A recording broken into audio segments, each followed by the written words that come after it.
Okay, so let's start with number one. Number one is a simple stroke from left to right. That's simple. I don't think you need a story to remember this one. It's just the Roman letter laid on its side. As for the one standing upright is left for another kanji that we will study later.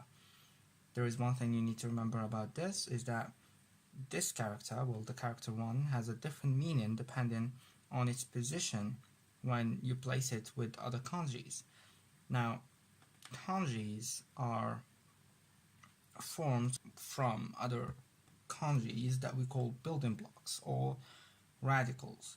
Now, for this character, if it's, imagine you have a kanji somewhere here, if it comes in the bottom, it has the meaning of a floor. If it comes at the top, it has the meaning of a ceiling. Just remember that you draw it from left to right. Number two is actually also simple, and you don't need a story to remember it. Just remember that there is a little bit specification here on the stroke length. The upper stroke is a little bit shorter than the bottom stroke, and that's it. I don't think you need a story to remember this one. We're just getting started, we're just getting warmed up. Number 3, well, it follows the same lead of number 1 and 2, and it's actually a superposition, of the two. So you have number 1 and you have number 2. Just remember that the middle stroke is actually the shortest, the upper one is the second shortest, and the bottom one is the longest. That's it. There is no story, there is 3 strokes. Well, number 4, however, is a little bit different, as it does not follow that lead. I mean, it would be stupid to just follow that.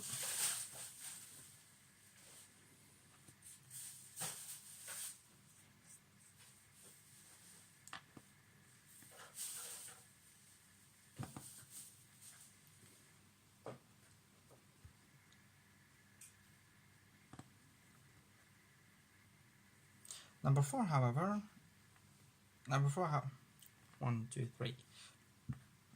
however, is a little bit different. I mean, it will be a little bit stupid to just follow that lead. You'll soon feel like a parrot in a deserted island counting days to your death, which will be crazy.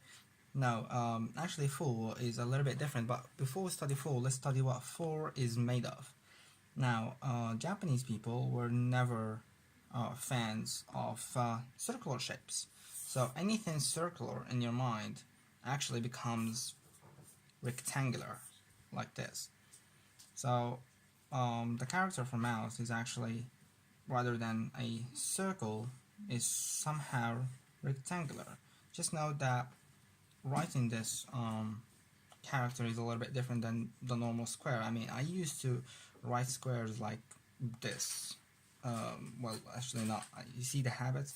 I used to write squares like this, but it will be a great habit if you learn to write them such as follows. Well, the stroke first goes like this, and something like this, and then if you have something to draw in the middle, well, then you have to draw it first, but that's not for now, and then you close it up like this. Human legs, yes, human legs. Human legs, well, they just look like human legs. You know, and this is imagine this is the shoe, right? Yeah, kind of. Well, they look like human legs. Let's put some body here. Well, now they look like human legs. Remember this character, as it's actually another character that we will study later. Alright, so now to make up the story to number 4, we need one last kanji. And this kanji is actually quite simple. It's just a mouth that is held on human legs. Now this character in Japanese means older brother, and it's easy to say as it's just a big mouth on tall, thin legs. As your big brother, the only thing he's good at is actually talking and not doing much at all. He just likes to nag about whatever you do. And to make up number 4, the story is as follows. Now, your big brother was stupid enough, actually, to eat his own legs and try to have 4 legs instead of 2. He's stupid. So what happened was he tried to eat actually his own legs, but they got stuck into his mouth and he remained with no legs at all, which makes number 4 like this. Remember, you write what's inside of the box before you enclose the box. And there you have it. That's number 4. Number 5 is really not that tricky. It's just actually, let's start from the usual 5 that people write. Right? This is a normal 5, right? The Japanese 5 is you actually extend this a little bit and this one a little bit. You extend this one as 1 and this one as 1, and you have number 5. Right? You can even start with number 3 if you hope so, but remember it. But that will be, it's a bad thing. You can say, there's also another way. You can say, like, this is a 3, and this is a 4, and this is a 5. But that's not really, well, whatever you find suiting best for you is great. Right. Before we move to number 6, we need to study another 2 radicals. This radical and this radical. Now this radical, first radical, is the radical of the lid. Well, you can see it, can't you? It's actually the lid that's covering a pot. Well, animal legs right over here, just imagine them as animal legs as a part of a centipede or cow or whatever. They look like human legs. The only thing that you need to keep in mind is that they're different from the human legs, as human legs has this kind of stroke in it, upright stroke. Alright, so the story that will make up our 6th number is as follows.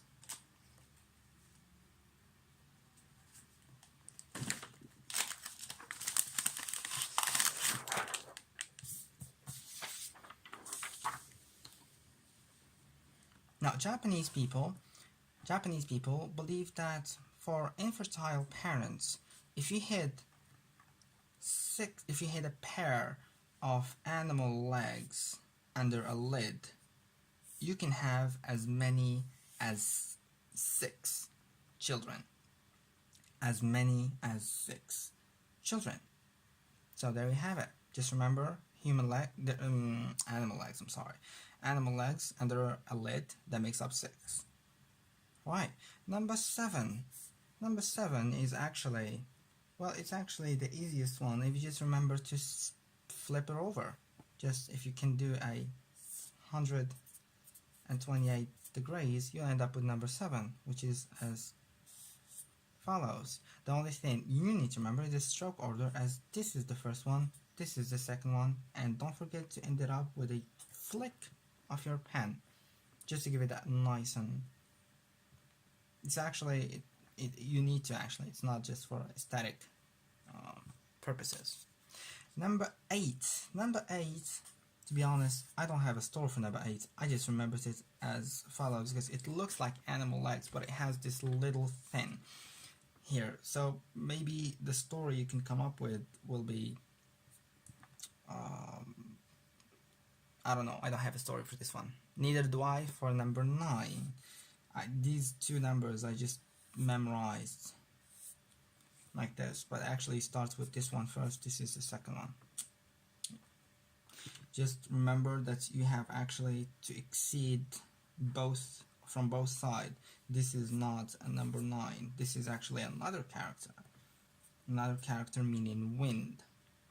So let's forget about that for a moment. Number 10 though is really easy, because it's just as in Romans, only turn 24 degrees. And there we have it. Number 6, 8, number 9, number 7, and number 10.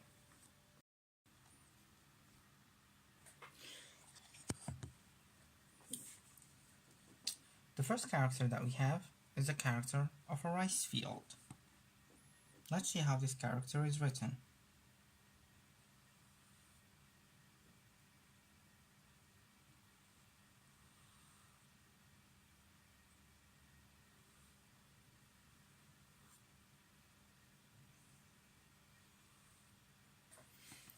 Always remember actually to write what's inside the box before finishing the enclosure of the box itself. Never forget this little flick here with the human leg. Shit, this is... Fuck, this is... this is... No, this is not... This is wrong. Yeah, this is wrong. Okay, let's begin again. Let's see the character of our rice field.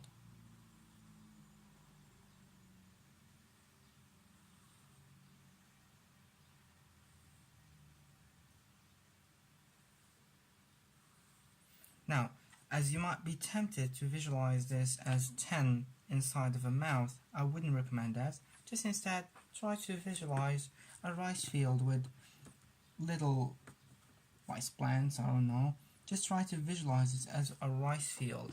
This is one of the rare opportunities actually, as they're not so rare actually as we're starting to learn kanjis, but they become more and more rare as we advance in the kanji journey.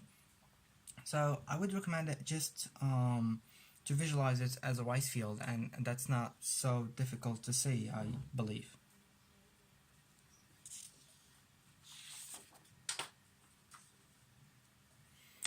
The following character is the character for the eye.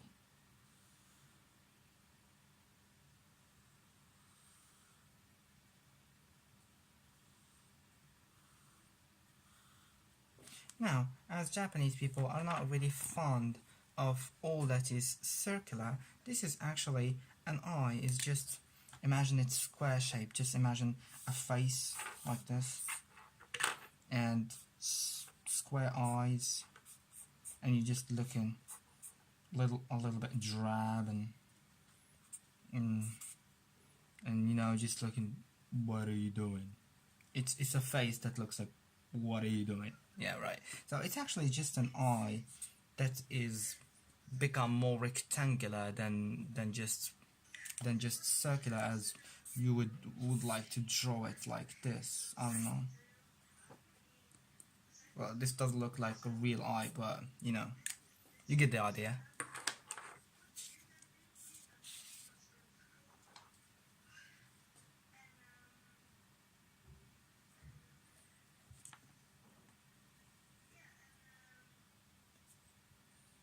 The next character is the character for old. Wat ik ook heel mooi vind, is dat de start van onze allebei bijna hetzelfde verslag krijgt, alleen twee verschillende versies. Dat de ene is door Now, the way I would gewoon het verwoorden anders. Maar de opzet en wat precies erin zit, is hetzelfde.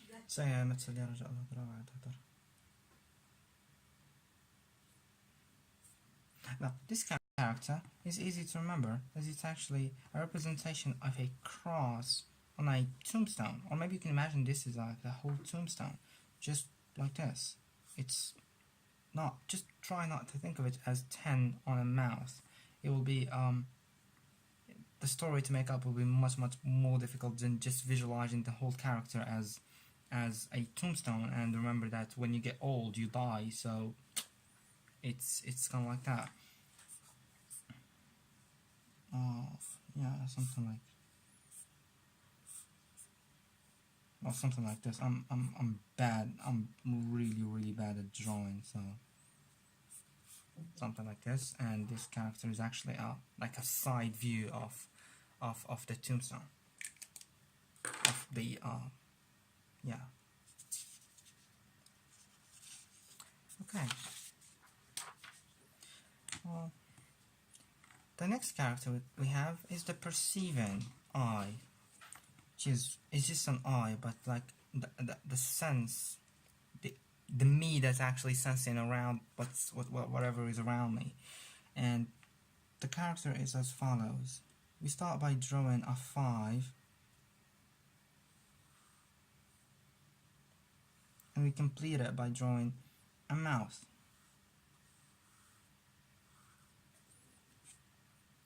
Now, mouth actually, in as a radical, it has the meaning of whatever can be considered as a mouth. That is an entrance, an exit, the entrance to a cave. It could be anything that is the opening to a big other thing, right? So this mouth here is actually the entrances to our body, and we have almost um, 5 that we sense with. Not talking about other ones, but in your head you have like 2 nostrils, 2 ears, 2 ear, I don't know what to call that, 2 ear holes, and 1 big mouth. So these are like 5 entrances to your head, not your body. I'll correct that, to your body, not to your to your head, not to your body, which makes the perceiving eye just 5 holes, 5 entrances.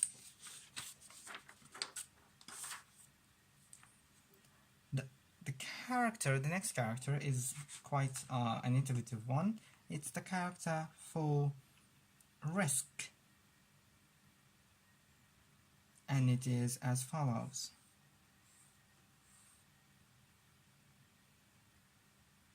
So we begin with the character of the sun, and we follow it up by the character of the eye.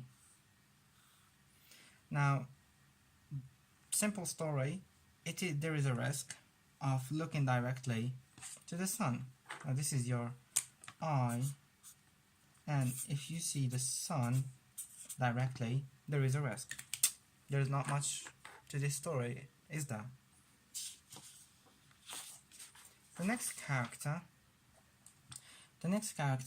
is the character for moon.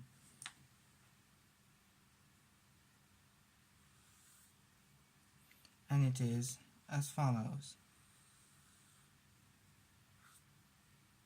Don't forget this flick, and you give it 2 other strokes.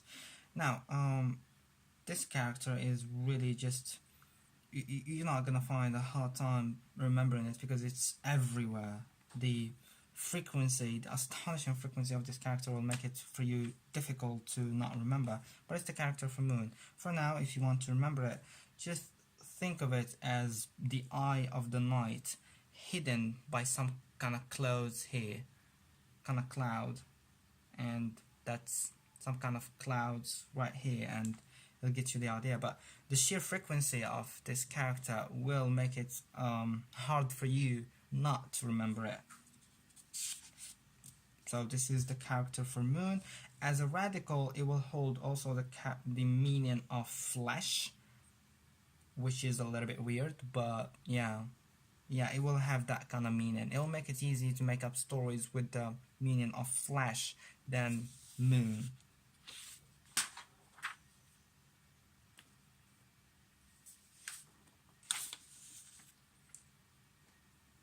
Or month.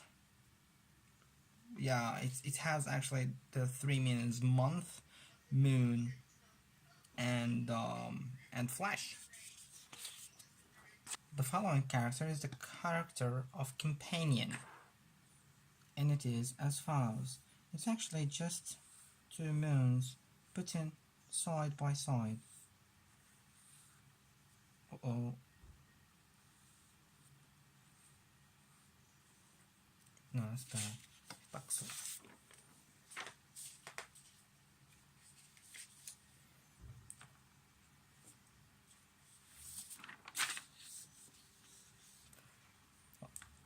The next character is the character for the next character is the character of companion, and it is as follows.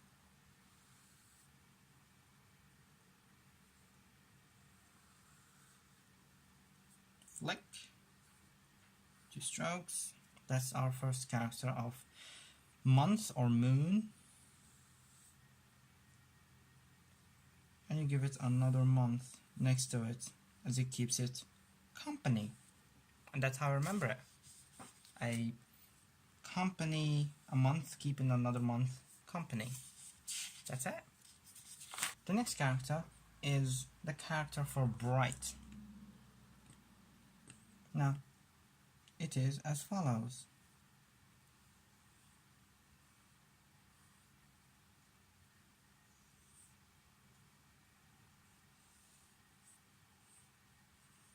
Now, imagine if you have your day with the sun and the moon in it at the same time.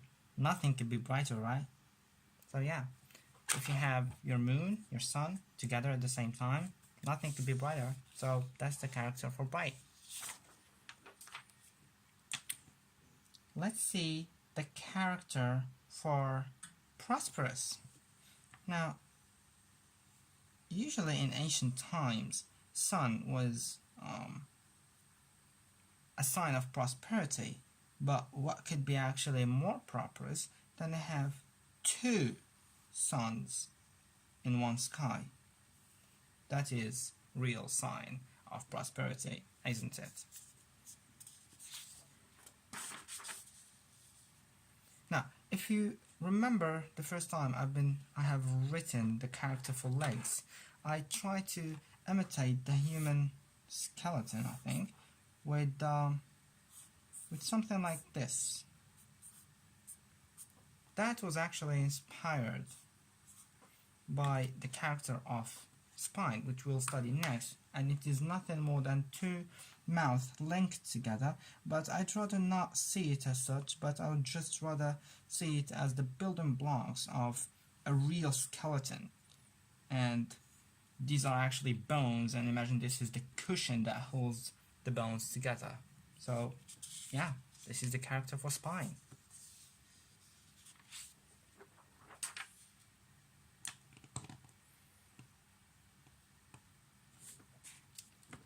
Okay.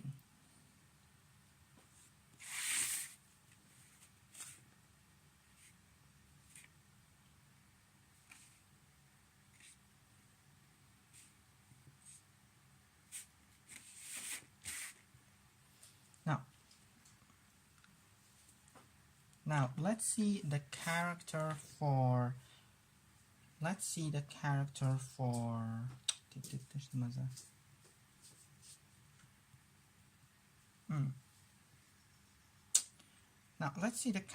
Okay, what's going?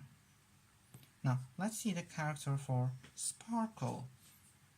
It is as follows. Now imagine you have a diamond in your hand and you try to look at the sun.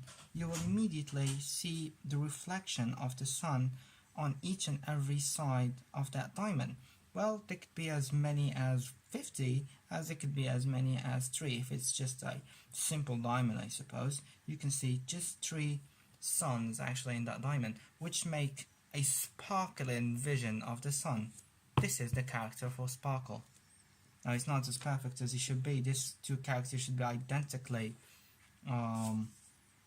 symmetrical. Yeah, but they're not. But I'm just a human being and I'm just learning. So over time I will have something perfect. Just for you guys, I will do it again and wish me luck. Because I was talking and tried to... I'm doing it again. Nah, screw it, guys. Alright, this one was actually better. Okay, our next character is the character for goods. Goods as in merchandise or merchandise. It's actually just 3 mouths put in together. I never used mouth in a plural form. It's crazy. Put in side by side. I wouldn't imagine them as mouth, but I was just imagining them as boxes. Just try to hold the vision of, just boxes, and they are goods. Yeah. yeah, just envision them as boxes, and yeah, that's the only image I have in my mind. That's when I see this character, I imagine just three boxes representing whatever goods they can possibly hold. After that, we have our last. Um, After that, we have our last character for today, and it's a rather simple character. As if you see it like this, it's actually the character for a choir, and and for a choir, you need someone to conduct that choir, and you need at least two people singing along. Here, I would rather see it as a tongue actually in a mouth. So this little thing here is actually a tongue, which we'll study the character for just later on, and just moving inside the mouth. And we have a silent mouth here, which represents the conductor. So yeah, that's a choir. Or maybe not a choir is the character for it, but chant, which is probably the same thing. I think a chant and the choir is the whole group, and the chant is the song. So, but yeah, it's kind of a chant. Yeah. So I guess that wraps it up for today, and I will see you tomorrow. Uh, the whole, just a few words before I end up this, the whole learning process today was more visionary than actually making up stories. I was just trying to link the kanji to actually something that it looks like in real life. However, the more we advance in kanji, the more we see that it becomes more and more difficult, and the stories we have to come up with should be more and more unique than just try to link it to the visual memory. But we will rely on the visual memory, as we have to imagine actually the story inside our head, and instead of seeing a picture, instead of seeing a story, you just see a picture that sticks to your head. And yeah, the only thing that you need to keep in mind is that you should never change a story once you learn it with. So even if the story seems a little bit weird at first and it does not really make sense, but if you keep repeating it, it will become much more easier to remember that character, relying on that story. Yeah. Well, anyway, that's it for today, guys, and I will see you tomorrow. Oh yeah, shit! Don't forget to subscribe and like, and do all that kind of thing that people do. I'm not really. I'm just new to this YouTube thing. I don't know what people should do. I'm just sharing, and I'm just sharing what I'm learning with you guys. It's just I wished there was someone on YouTube. Excuse me. I wish there was someone on YouTube actually who's doing this, and I could follow up with his stories, and just someone that can learn with, who's actually doing the same thing I'm doing. But since no one is doing it, I was like, yeah, why not? I should do it myself. So yeah, I'll see you tomorrow, guys. じゃあね。以上